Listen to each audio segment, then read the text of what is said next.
Para você que está chegando agora, nós gostaríamos agora de falar de alguns detalhes com relação ao milagre que levou os 2 pastorinhos de Fátima à canonização. Agora, sábado, dia 13 de maio, o Papa Francisco irá canonizar e os beatos Francisco e Jacinta Marto serão São Francisco e São Jacinta Marto, ou São Francisco e Santa Jacinta de Fátima. Com a autoridade de nosso Senhor Jesus Cristo, dos santos apóstolos Pedro e Paulo e nós, depois de termos longamente referido, implorando várias vezes o auxílio divino, e ouvido o parecer de muitos irmãos nossos no episcopado, declaramos e definimos como santos os beatos Francisco Marto e Jacinta Marto. Que milagre extraordinário foi esse? Bom, vamos contar a história. Nós estamos num domingo, dia 3 de março de 2013. É sede vacante. O Papa Bento XVI renunciou, o Papa Francisco ainda não tinha sido eleito. E o mundo inteiro católico reza, né, pelo sucessor de Pedro. Neste domingo, uma criança de nome Lucas, na pequena cidade de Juranda, no interior do Paraná, está brincando no sofá, no segundo andar, no sobrado, na casa dos avós. Ele está brincando com a irmãzinha no sofá. E, de repente, ele se apoia na janela. Tratava-se de uma janela somente de vidro, não é? Sem grandes molduras que se visse realmente a janela. Porque a janela era somente de vidro, a criança se enganou achando que a janela estava fechada, mas ela estava aberta. Se apoiou na janela e caiu de uma altura de quase 7 metros de altura, 6,5 metros de altura. Houve um traumatismo craniano, né? E houve perda, né, de massa encefálica. Ou seja, se você não entendeu, o que aconteceu é que realmente o crânio da criança rachou e se perdeu tecido cerebral. Se perdeu algo do cérebro da criança. Aí meu pai abriu essa janela, na época não tinha grade. Aí eles estavam brincando aqui, o Lucas se desequilibrou. Como o sofá estava muito próximo aqui da janela, ele caiu. Aí, na hora, a brincadeira, assim, ficou um silêncio, porque eles estavam gritando. Eu saí correndo, desci as escadas, e ele estava caído na porta do portão ali, na garagem. Ela pegou e me deu nos braços. Aí eu falei, Daniel, filho, em nome de Deus, em nome de Deus de Abraão, de Isaac, de Jacó, é esse Deus que eu confio, que eu acredito. Em nome de Deus, fala, meu filho, fala, Lucas. Por Nossa Senhora, fala, meu filho, fala. E eu gritei, eu dei um grito bem forte e ele deu um gemido bem forte também. Aí eu falei, tá vivo. E o meu filho tirou o carro da garagem e nós levamos para o hospital. Havia uma lesão nessa região, à esquerda do crânio, né, apresentando ali sinais de fraturas do crânio, né, com cortes, onde a gente também observava a saída de massa cefálica pelo ferimento. Logo no primeiro momento ele passou então por uma cirurgia e como foi depois? Nessa ocasião fizemos o que tinha que ser feito, né? Foi feito o exame de imediato, né, uma tomografia, e logo em seguida subimos com ele para o centro cirúrgico. Diante de uma situação tão grave, a criança foi levada para o hospital, né, pela família. Os médicos, evidentemente, já disseram que tratava-se de uma situação gravíssima. A criança foi submetida a uma cirurgia só que neste processo de transferência para o hospital onde a criança faria a cirurgia, ela teve 2 paradas cardíacas. Ou seja, a situação era realmente desesperadora, assim, aos olhos daquilo que nós humanamente poderíamos esperar. Pois bem, a família, muito devota, de Nossa Senhora de Fátima, muito católica, recorreu ao Carmelo de Campo Mourão e pediu às irmãs que rezassem por essa situação grave. O que acontece é que a irmã que recebeu a ligação, ela avaliou que aquela situação era tremendamente desesperadora e resolveu então rezar pelo conforto dos pais, né? Claro, rezou pela criança, mas rezou muito mais pelo conforto dos pais, dizendo assim, bom, nós estamos aqui diante de uma coisa que não vai ter jeito mais. Eu pensei assim, coitados, eu rezei mais para os pais, porque é o caso de me entregue perdido mesmo. É assim que a comunidade do Carmelo não ficou sabendo desse pedido de oração. Neste ínterim, uma das irmãs do Carmelo, isso que eu estou contando para vocês aqui de primeira mão, né? Vocês não vão encontrar em outros lugares, porque o que eu estou dizendo para vocês, eu sei por testemunho da própria irmã, né? Que esteve envolvida na intercessão desse milagre. Eu conversei com a irmã, que é evidente, não quer que seu nome seja revelado. Basta simplesmente vocês saberem que foi uma das tantas irmãs carmelitas do Carmelo de Campo Mourão, uma monja, né, que dedica sua vida a interceder e rezar por nós.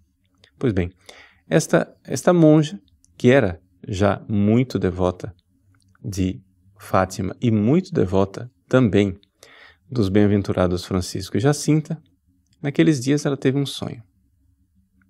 Veja, só para recordar, chegou a notícia no Carmelo. Uma das irmãs recebeu o telefonema, mas não passou para a comunidade. A comunidade não está sabendo de nada e, portanto, esta irmã que teve o sonho também não estava sabendo de nada. Ela se vê num cemitério muito bonito, sentada no túmulo de uma criança. E aparece o Beato Francisco, em silêncio. E o Beato Francisco, então, em silêncio, olha para ela, com aquela calma, aquela serenidade que a gente vê nas fotos. E a irmã entendeu que ela precisava rezar por aquela criança do túmulo. Pronto, passou o sonho. O caso do Lucas continuou na sua gravidade, ele estava em coma induzido, na UTI, os médicos não davam nenhum prognóstico positivo, ou seja, o que se esperava humanamente é que ele viesse a óbito, não é? Ou se sobrevivesse, que ele ficaria provavelmente em estado vegetativo ou com sérios danos cognitivos, neurológicos, motores, tudo assim, não se podia prever o que seriam as lesões, não é? O que seriam as consequências daquele traumatismo, as sequelas. Bom, aconteceu então aquilo que ninguém esperava. Como se deu a cura? Foi na quinta-feira. O acidente foi domingo, dia 3. Na quinta-feira, dia 7, novamente a família telefonou para o Carmelo dizendo: vocês estão rezando pelo Lucas? A irmã que atendeu o telefonema disse: não estamos sabendo, que Lucas? E então contaram outra vez a história. Pois bem, aí sim, finalmente a comunidade ficou sabendo. A irmã que recebeu o recado deu a notícia na hora do recreio. O recreio bastante animado e alegre, como Santa Teresa quer que seja em todos os Carmelos. A Santa Madre, quando deu indicações para suas filhas, que vivem a vida, uma vida bastante severa, de bastante penitência e bastante oração, mas que no momento do recreio elas fossem verdadeiramente alegres, como toda pessoa sadia, né? E vivessem naquela alegria. E naquela pequena algazarra familiar do recreio do Carmelo, a irmã veio com a notícia da situação do Lucas. Imediatamente aquela irmã que tinha tido o sonho ela se sentiu movida a rezar pelo Lucas. Como naquele ano, 2013, essa irmã era a sacristã, ela foi preparar a missa. A missa da comunidade seria às 18 horas, então estávamos ali mais ou menos por volta das 17 e pouco, né? E a irmã fazendo seu serviço de sacristia, foi depositar a chave do sacrário, ali próximo no sacrário, para que o sacerdote celebrante tivesse a chave à disposição. Quando ela foi colocar a chave, ela olhou para o chaveiro e no chaveiro do sacrário estava lá o Imaculado Coração de Maria de um lado e os dois pastorinhos, o Francisco e a Jacinta do outro. Novamente veio aquela moção, aquele impulso interior de rezar pela criança, pelo Lucas. Perto do sacrário, encontrou o chaveiro com os pastorzinhos. Aí ela se lembrou que já estavam pedindo que rezasse para eles fazer outro milagre para ser canonizados. Irmã, por que pedir a intercessão então dos pastorinhos? E a irmã encontrou o chaveiro com eles. Então ela logo se lembrou do pedido de que eles fizessem um milagre para a canonização. Então a senhora acredita que teve a mão de Deus ali para achar o chaveiro e fazer tudo isso? Tudo isso já estava preparado por Deus desde a eternidade. Ali mesmo onde ela estava, diante do sacrário, a irmã se ajoelhou e fez uma oração muito simples. Disse: Francisco e Jacinta, curem o Lucas, por favor. Esta oração. Pois bem, naquele mesmo momento, a irmã recebeu aquela certeza interior de que a sua prece estava sendo atendida. Ela rezou durante a missa, mas foi na hora que ela se ajoelhou diante do sacrário, diante do Jesus escondido, como diziam os beatos Francisco e Jacinta. E então aconteceu um milagre. Um tempo depois, os médicos resolvem tirar o Lucas do coma induzido. A oração aconteceu na quinta-feira, dia 7. No dia 9, não é?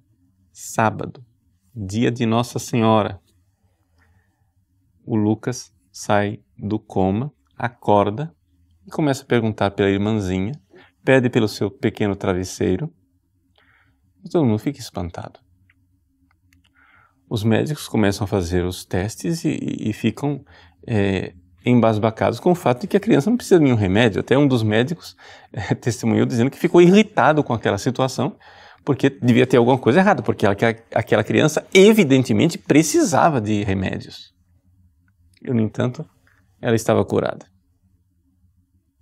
Logo em seguida, na segunda-feira, o Lucas saiu da UTI e na sexta-feira, dia 15, ele recebeu alta. Nós chegamos na UTI e a mulher abriu a porta e falou: hoje vocês vão ter um dia bom, um dia feliz. Daí a gente já ficou empolgado e entrou pra dentro já. Foi muito bonito. Aí ele já tava falando, perguntando todo mundo. Porque desentubaram ele de madrugada, né? A gente não tava na hora que desentubaram ele. Mas daí, meu filho, cheguei lá e já tinha feito amizade com todas as enfermeiras já. Eu cheguei para passar visita, esse menino já estava sem as máquinas, sentado na cama, conversando.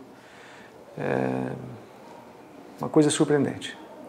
Como médico, o senhor acredita que só a medicina seria responsável pela cura desse menino? A medicina, ela fez a sua parte naquele momento, né? Fizemos ali tudo que estava ao nosso alcance. E estávamos fazendo. Mas para essa recuperação rápida que você está me perguntando, não. Né? Não consigo explicar. Vejam, esse foi o milagre extraordinário da cura do Lucas Maeda de Oliveira, cidade de Juranda, interior do Paraná. O pai dele chama-se João Batista, a mãe chama-se Lucila Yuri, e eles estão agora em Fátima dando esse testemunho para o mundo inteiro da cura milagrosa do seu Filho. Eu estou aqui complementando as informações que foram dadas lá na sala de imprensa, colocando um pouco para vocês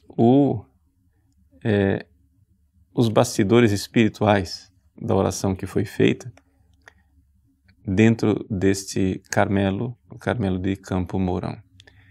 É evidente que o nome da religiosa não será revelado, não se trata aqui de ficarmos ao redor de uma pessoa, mas de darmos glória a Deus, né?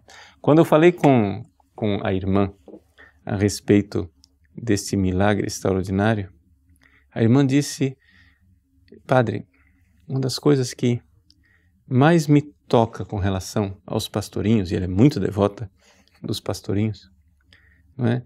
É que existe uma sintonia com a minha vocação de carmelita e a vocação dos pastorinhos. E ela diz assim, aquela frase da Jacinta, que diz: se eu pudesse meter no coração de toda a gente o lume que tenho cá dentro no peito a queimar-me e fazer-me gostar tanto do coração de Jesus e do coração de Maria.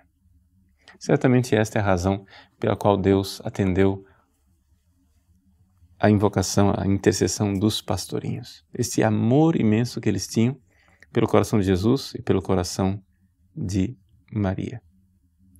Certamente, não é? Você vai daqui para frente também pedir a Deus este lume, não é? Esta luz interior, para que ela arda no seu peito e também tenha este amor pelo coração de Jesus e coração de Maria. Gostaria de salientar mais uma coisa, dando o significado espiritual desse milagre.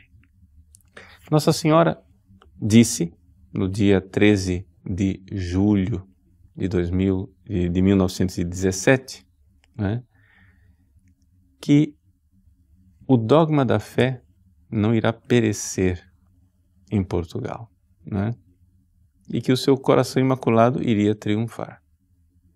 Veja, para que o dogma da fé não pereça, tanto em Portugal como no Brasil, Deus, na sua delicadeza de Pai, Nossa Senhora, na sua bondade de Mãe, nos dá estes milagres, estes sinais.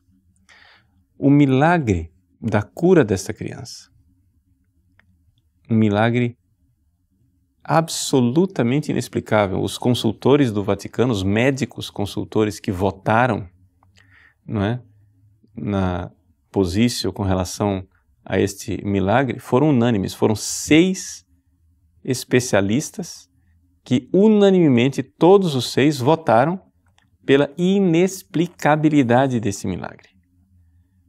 Um traumatismo craniano com perda de tecido cerebral não é algo que se recupera no prazo de menos de 2 semanas. O acidente foi dia 3, ele recebeu alta dia 15. Quer dizer, um milagre prodigioso e sem nenhuma sequela, né? Então é realmente algo que Deus quer para a nossa conversão. Mas os milagres, eles não são realidades que têm o seu efeito de reavivar a fé se nós, pessoalmente, não abrirmos nosso coração à fé. Veja, o milagre prodigioso de Jesus, que ressuscitou Lázaro, foi algo assim extraordinário. Deus bradou ao mundo inteiro ressuscitando Lázaro. A voz de Deus gritou até para os ouvidos moucos. Mas os fariseus estavam com seu coração fechado. E não somente não acreditaram no milagre, se decidiram terminantemente em matar Jesus e não somente isso, matar Lázaro, que era a prova do crime. Então, é claro, Nossa Senhora quer renovar a fé. Quer renovar a fé de Portugal e do Brasil, que são os únicos 2 países do planeta que estão vivendo nesse 2017 um ano mariano, jubilar. São 100 anos de Fátima e 300 anos de Aparecida. Não deve ser coincidência. Certamente é providência que o milagre aconteça aqui e que a canonização aconteça exatamente quando os dois países estão no ano mariano. Deus quer falar ao nosso coração. Mas se nós não abrirmos o nosso coração, então Deus está querendo um pouco rachar a cabeça do povo brasileiro para ver se entra um pouquinho de fé, né, para nós. Quando eu contei esse milagre para uma pessoa daqui de Cuiabá, ela disse assim: padre, o senhor notou que Nossa Senhora Aparecida, ela quebrou a cabeça? E o Lucas, curado, também quebrou a cabeça? Ou seja, como se Nossa Senhora estivesse dizendo para o povo brasileiro: vamos, né, consertar a cabeça do povo brasileiro, vamos fazer com que eles tenham fé verdadeiramente. E não tenho dúvida nenhuma de que isso serve também para Portugal, porque eu não separo o Brasil de Portugal, né? São um único fenômeno espiritual. Creio nisso, creio. Isso aqui é minha opinião pessoal, ninguém é obrigado a concordar. Mas o fato de que Portugal nasceu para expandir a fé. Quando Dom Afonso Henriques venceu a batalha que faria com que ele se tornasse rei, uma revelação divina disse: tu serás rei para levar a fé a povos estranhos. Ou seja, o Brasil já estava lá, na fundação de Portugal. Todo o caminho espiritual de Portugal, com Dom Denis, que transformou a Ordem dos Templários em Ordem de Cristo, a Ordem de Cristo junto com o infante Dom Henrique, todas as navegações, etc., para levar a fé, para expandir, como disse Camões, a fé e o império.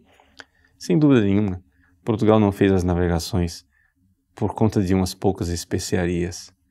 Fez as navegações para levar a fé. Sim, para que o dogma da fé, né, viesse aqui do outro lado do oceano. É extraordinário tudo isso. Tudo isso é muito lindo e no nosso coração vem uma grande gratidão a Deus, um grande Te Deum, né, a Deus por chamar-nos novamente à nossa vocação. Portugal e o Brasil precisam se erguer novamente à altura de sua vocação divina, de evangelizadores, de gente de fé, que transmite a fé, e exatamente esse milagre do céu vem para confirmar a nossa fé, vem para fazer de todos nós mensageiros daquilo que Nossa Senhora quis nos ensinar. O seu imaculado coração triunfará. Então, uma grande alegria partilhar com vocês esta notícia. Agradeçamos a Deus, vivamos intensamente estes dias. Deus certamente fez em nós maravilhas. Digo isso em nome de todo o povo português, de todo o povo brasileiro. Nossa Senhora do Rosário de Fátima, rogai por nós. Beatos Francisco e Jacinta, proximamente São Francisco e Santa Jacinta, rogai por nós. Deus abençoe você. Em nome do Pai, do Filho e do Espírito Santo. Amém. A igreja Nossa Senhora Mãe de Deus ficou lotada. A cidade de Juranda, no interior do Paraná, estava em festa por receber novamente o Lucas e toda a família dele. Cada pessoa ali se sentia parte do milagre. Rezemos muito, pedimos muito a Deus, fizemos novena. Nossa, foi muita oração mesmo. Foi muito gratificante. Eu moro lá na chácara, eu vinha todo dia rezar para ele também. Eu não via a hora que ele chegava. A família estava em Fátima, ao lado de católicos do mundo todo que acompanharam a cerimônia de canonização dos beatos Francisco e Jacinta Marto. Lucas foi apresentado ao Papa Francisco. Na vida do menino é que foi realizado o milagre pelos dois pastorinhos.